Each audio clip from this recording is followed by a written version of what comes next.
नमस्कार। नमस्कार। आज हम एक ऐसे दिव्य सागर में प्रवेश करने की कोशिश करेंगे जिसे विश्व गोस्वामी तुलसीदास जी द्वारा रचित श्री रामचरितमानस के नाम से जानता है। जी।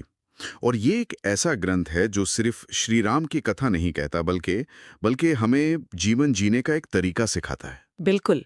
तो आज हमारी चर्चा का उद्देश्य सिर्फ कथा के घटनाक्रम को दोहराना नहीं होगा। नहीं। हम ये समझने की कोशिश करेंगे कि ये ग्रंथ केवल एक धार्मिक किताब से बढ़कर एक आदर्श जीवन की संहिता कैसे है। और ये भी देखेंगे कि तुलसीदास जी भक्ति, सामाजिक कर्तव्य और राजधर्म के आदर्शों को कैसे एक धागे में पिरोते हैं। बिल्कुल। तो गोस्वामी जी ग्रंथ की शुरुआत एक अद्भुत विनम्रता से करते हैं। एक बहुत लंबी वंदना है, मंगलाचरण, जी। जिसमें वो गणेश, सरस्वती से लेकर शिव, पार्वती, अपने गुरु। और यहाँ तक कि संत और असंत सभी को प्रणाम करते हैं। हाँ, ऐसा लगता है जैसे वो कह रहे हो कि इस कथा सागर में प्रवेश करने के लिए सबसे पहले अहंकार को त्यागना ही होगा। ये मंगलाचरण ही आप देखिए ग्रंथ की पूरी नींव रख देता है।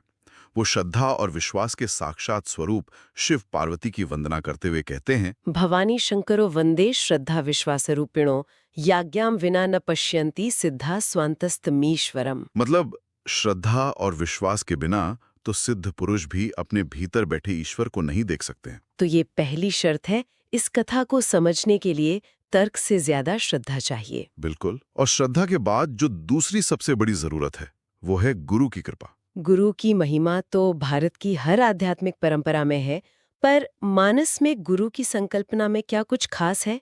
क्या यहाँ गुरु सिर्फ एक आध्यात्मिक मार्गदर्शक है या उससे भी कुछ ज्यादा? ये बहुत अच्छा सवाल है। तुलसीदास जी के लिए गुरु सिर्फ रास्ता दिखाने वाले नहीं हैं, वो स्वयं नर रूप में हरि हैं। नर रूप में हरि? हाँ, वो कहते हैं, बंदऊ गुरुपद कंज कृपा सिंधु नर रूप हरि, महामोह तम पुंज जासु बचन रवि करनिकर। वाह! यानी गुरु के वचन सूर्य की किरणों की तरह हैं जो महामोह मतलब सबसे बड़े अज्ञान के अंधकार को मिटा देते हैं। तो यहाँ गुरु ज्ञान के साथ साथ कृपा के सिंधु भी हैं। जी। उनकी कृपा के बिना वो दिव्य दृष्टि मिल ही नहीं सकती जिससे रामचरित रूपी मणि को देखा जा सके। और गुरु कृपा के बाद वो सत्संग की महिमा पर आते हैं। मुझे उनकी ये उपमा हमेशा से बहुत बहुत आकर्षक लगती है कौन सी? कि संत समाज चलता फिरता तीर्थराज है। मुद मंगलमय संत समाजू, जो जग जंगम तीर्थ राजू। ये उपमा बहुत गहरी है। हाँ, क्योंकि देखिए तीर्थराज प्रयाग तो स्थिर है, भक्त को वहां जाना पड़ता है। सही बात है। लेकिन संत समाज तो ज्ञान की गंगा बनकर स्वयं लोगों के पास पहुंचता है। ये जंगम तीर्थ का जो विचार है, यही सत्संग को हर किसी के लिए सुलभ बनाता है। और वो स्पष्ट कहते हैं, बिनु सत्संग विवेक न होई। राम कृपा बिनु सुलभ न सोई। विवेक चाहिए तो सत्संग करो, और सत्संग भी तभी मिलेगा जब राम की कृपा होगी। देखिए सब कुछ एक दूसरे से जुड़ा हुआ है। और सत्संग का सबसे सरल और सुलभ रूप तो शायद प्रभु का नाम ही है। तुलसीदास जी ने तो नाम की महिमा पर इतना जोर दिया है कि वे उसे स्वयं राम से भी बड़ा बता देते हैं, हाँ जो अपने आप में एक बहुत ही क्रांतिकारी विचार है। हाँ, ये मानस के सबसे गहरे दार्शनिक बिंदुओं में से एक है।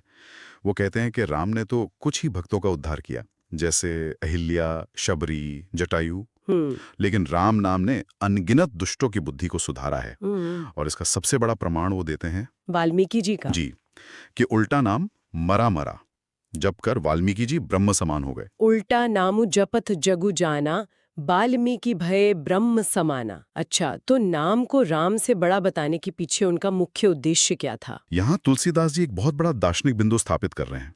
वो शैव और वैष्णव मतों के बीच की जो दूरी है उसको भी पाट रहे हैं। कैसे? जब वो कहते हैं मंगल भवन अमंगल हारी, उमा सहित यही जपत पुरारी, तो वो शिव को राम नाम का जप करते हुए दिखाते हैं। अच्छा। वो भौमिकता और नाम की सर्वोच्चता को स्थापित करते हैं, जो किसी भी देवता के स्वरूप से भी ऊपर है। और कलयुग में जहां जटिल साधनाएं संभव नहीं है, वहां नाम जप ही सबसे बड़ा सहारा है। वो इसे कली कल्याण निवासु कहते हैं। चलिए अब मंगलाचरण से आगे बढ़कर कथा में प्रवेश करते हैं।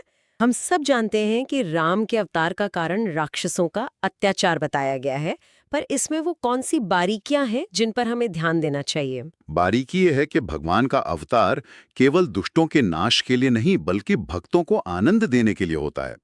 आकाशवाणी होती है, हरियूं सकल भूमि गरुआई, निर्भय होहु देव समुदायी। लेकिन जब प्रभु जन्म लेते हैं तो गुरु वशिष्ठ उनका नामकरण करते हुए उनके असली स्वरूप का खुलासा करते हैं। वो कहते हैं, जो आनंद सिंधु सुख राशि, सीकर ते त्रैलोक सुपासी, सो सुखधाम राम असनामा। वाह, मतलब वो आनंद के सागर हैं जिनकी एक बूंद से तीनों लोग सुखी हो जाते हैं। तो उनका उद्देश्य सिर्फ विनाश नहीं, आनंद की स्थापना है। बिल्कुल। और फिर बाल रूप का वो अद्भुत वर्णन आता है जहां वो कहते हैं कि जो परब्रह्म है वो कौशल्या की गोद में खेल रहे हैं। हाँ, व्यापक ब्रह्म निरंजन निर्गुण बिगत विनोद, सो आज प्रेम भगति बस कौशल्या के गोद।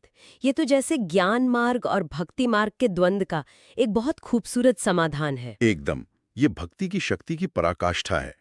ज्ञान मार्ग जिस निर्गुण निराकार अजन्मा ब्रह्म की बात करता है, भक्ति मार्ग कहता है कि वही ब्रह्म भक्त के प्रेम के वश में होकर सगुण साकार रूप में लीला करने आ जाता है। और तुलसीदास जी पूरे मानस में इन दोनों के बीच एक अद्भुत संतुलन साधते हैं। जी। वो ज्ञान को नकारते नहीं हैं, लेकिन भक्ति को उससे ज्यादा सुलभ और शक्तिशाली बताते हैं। कथा आगे बढ़ती है और शायद सबसे मार्मिक प्रसंगों में से एक आता है प्रभु का वनवास। यहाँ आकर तो हर पात्र का चरित्र निखर कर सामने आता है। बिल्कुल। मुझे हमेशा माता सुमित्रा का लक्ष्मण को दिया गया उपदेश बहुत प्रभावित करता है। वो तो सेवा धर्म का सर्वोच्च आदर्श है। सुमित्रा लक्ष्मण से ये नहीं कहती कि अपने भाई का ध्यान रखना। नहीं। वो कहती हैं, तात तुम्हारी मातु बेदेही, पिता रामू सब भांति सनेही। तुम्हारे लिए अब माता सीता है और पिता राम। और फिर कहती हैं, अवध तहा जहाँ राम निवासो, तहे दिवस जहाँ भानु प्रकाशो। हाँ, जहां राम है वहीं अयोध्या है, जहां सूर्य है वहीं दिन है। उन्होंने लक्ष्मण के मन से हर दुविधा को ही मिटा दिया। तुम्हारा अपना कोई अस्तित्व नहीं, तुम्हारी पहचान अब केवल राम सीता की सेवा है। फिर गंगा तट पर केवट का प्रसंग आता है। केवट का जो प्रेम है उसमें एक भोलापन भी है और एक गहरी चतुराई भी। हाँ, केवट के इस प्रसंग में भक्ति के साथ साथ एक आम इंसान का डर भी छिपा है ना? बिल्कुल। उसकी नाव ही उसकी आजीविका है। वो कहता है, छुअत सिला भई नारी सुहाई, पाहनते न काठ कठनाई। आपकी चरण धूलि से पत्थर की शिला सुंदर स्त्री बन गई, मेरी नाव तो बेचारी लकड़ी की है। तो वो अपनी आजीविका को लेकर भी चिंतित है। जी, ये जो मानवीय और दिव्य भावनाओं का मिश्रण है, यही मानस को इतना रिलेटेबल और खास बनाता है। वो प्रभु के पैर धोकर सिर्फ पुण्य नहीं कमाना चाहता, वो ये भी सुनिश्चित करना चाहता है कि उसकी नाव नाव ही रहे। और वन में ही प्रभु की भेंट शबरी से होती है, जिसका तो पूरा जीवन ही प्रभु की प्रतीक्षा में बीता। प्रभु उसके झूठे बेर खाते हैं और उसे नवधा भक्ति का उपदेश देकर परम गति प्रदान करते हैं।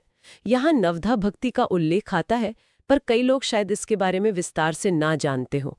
क्या आप संक्षेप में बता सकते हैं कि ये 9 प्रकार की भक्ति कौन सी हैं? जरूर। ये भक्ति का एक तरह से पूरा पाठ्यक्रम है जो प्रभु राम ने शबरी को सुनाया। पहली है संतों का संग। ठीक है। दूसरी, प्रभु की कथा में प्रेम। तीसरी, अभिमान रहित होकर गुरु की सेवा। चौथी, कपट रहित होकर प्रभु के गुण गाना। 5वीं शायद मंत्र जाप से जुड़ी है। जी, मंत्र जाप मम दृढ़ विश्वासा। पंचम, भजन सो वेद प्रकाशा, मतलब मंत्र जाप और दृढ़ विश्वास। छठी है इंद्रियों पर नियंत्रण और अच्छा आचरण। और 7वीं, सारे संसार को प्रभुमय देखना और संतों को प्रभु से भी अधिक करके मानना। 8वीं है जो कुछ भी मिले उसी में संतोष करना और सपने में भी पराये दोष न देखना। और 9वीं भक्ति है सरलता और सबके साथ कपट रहित व्यवहार और हृदय में प्रभु का भरोसा रखना। ये तो संपूर्ण जीवन जीने की एक नियमावली ही है। और इन 9 में से एक भी जिसके पास हो, प्रभु उसे अपना लेते हैं। बिल्कुल। और फिर आता है जटायु का बलिदान। एक पक्षी जो मांस खाता है, गेद अधम खग आमिष भोगी, लेकिन वो एक स्त्री के सम्मान की रक्षा के लिए रावण जैसे शक्तिशाली राक्षस से भिड़ जाता है। और जब वो मरणासन्न होता है तो प्रभु राम, जो दशरथ का अंतिम संस्कार नहीं कर पाए थे, वो अपनी जटाओं से जटायु के शरीर की धूल साफ करते हैं और अपने हाथों से उसका अंतिम संस्कार करते हैं। तुलसीदास जी यहाँ ये दिखा रहे हैं कि भक्ति और धर्म पर किसी जाति, योनि या कुल का कोई अधिकार नहीं है। सही कहा। मानस में प्रभु के शरणागत वत्सल स्वभाव पर भी बहुत बल दिया गया है। निश्चित रूप से। इसका सबसे बड़ा उदाहरण शायद विभीषण का प्रसंग है ही जब रावण द्वारा अपमानित होकर विभीषण प्रभु की शरण में आते हैं तो सुग्रीव और बाकी सब लोग शंका करते हैं कि ये दुश्मन का भाई है, इस पे भरोसा नहीं करना चाहिए। जो कि स्वाभाविक भी था। तब प्रभु राम अपने स्वभाव के बारे में बताते हैं। वो एक बहुत प्रसिद्ध चौपाई में कहते हैं, ममपन शरणागत भयहारी, यानी शरणागत के भय को हर लेना मेरा प्रण है। वो कहते हैं कि अगर कोई पूरी दुनिया से वैर करके भी मेरी शरण में आ जाए तो मैं उसे नहीं त्याग सकता। बिल्कुल। और उन्होंने विभीषण को सिर्फ शरण ही नहीं दी, बल्कि लंका का राज्य भी दे दिया। हाँ, जो संपत्ति शिवरावण ने दीन ही दिए दस माथ, सोई संपदा विभीषणई संकुचि दीनी रघुनाथ। जिस संपत्ति को रावण ने 10 सिर चढ़ाकर शिवजी से पाया था, वही संपत्ति श्री राम ने विभीषण को बड़े संकोच के साथ दे दी। संकुचि दीन ही, ये शब्द ही अद्भुत है। देने में भी संकोच, जैसे कुछ बहुत बड़ा ना दे दिया हो। यही तो प्रभु की महानता है। रावण वध के बाद जब प्रभु अयोध्या लौटते हैं तो राम राज्य की स्थापना होती है। राम राज्य आज भी एक आदर्श शासन का पर्याय माना जाता है। हाँ, मानस में इसका जो वर्णन है वो केवल एक राजनीतिक व्यवस्था का नहीं है। सही कहा। ऐसा लगता है कि एक आध्यात्मिक और प्राकृतिक संतुलन की अवस्था है। दैहिक, दैलिक, भौतिक तापा, राम राज्य नहीं काहू ही व्यापा। किसी को कोई भी कष्ट नहीं है। लेकिन जो बात मुझे सबसे ज्यादा प्रभावित करती है वो है, सब नर करहि परस्पर प्रीति, चलहि स्वधर्म निरत श्रुति नीति। सभी लोग आपस में प्रेम करते हैं और अपने अपने धर्म का पालन करते हैं। और यहाँ धर्म का अर्थ पूजा पद्धति से ज्यादा कर्तव्य है। बिल्कुल। ये कर्तव्य परायणता और आपसी प्रेम ही राम राज्य का आधार है।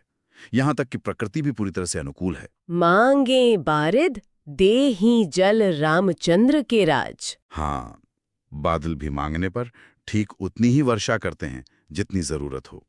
पेड़ पौधे, नदियां, सब कुछ अपनी सर्वश्रेष्ठ अवस्था में है।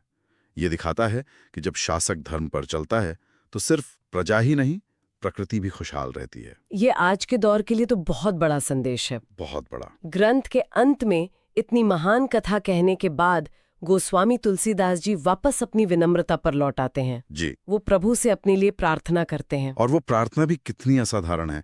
वो ये नहीं कहते कि मैं आपका बहुत बड़ा भक्त हूं, मुझ पर कृपा कीजिए। वो कहते हैं, मो सम दीन न दीन हित, तुम समान रघुबीर। मेरे जैसा कोई दीनहीन नहीं है और आपके जैसा दीनों का हित करने वाला कोई नहीं है। अस बिचारी रघुवंश मणि, हरऊ विषम भवभीर। ऐसा विचार करके मेरे इस भयानक सांसारिक भय को हर लीजिए। वो खुद को सबसे नीचे रखकर प्रभु को सबसे ऊपर रखते हैं। और अंत में भक्ति की वो परिभाषा जो शायद सबसे सरल और सबसे गहरी है, कामे ही नारी प्यारी जिमि, लोभि ही प्रिय जमिदाम, तिमि रघुनाथ निरंतर प्रिय लागो हु मोहिराम।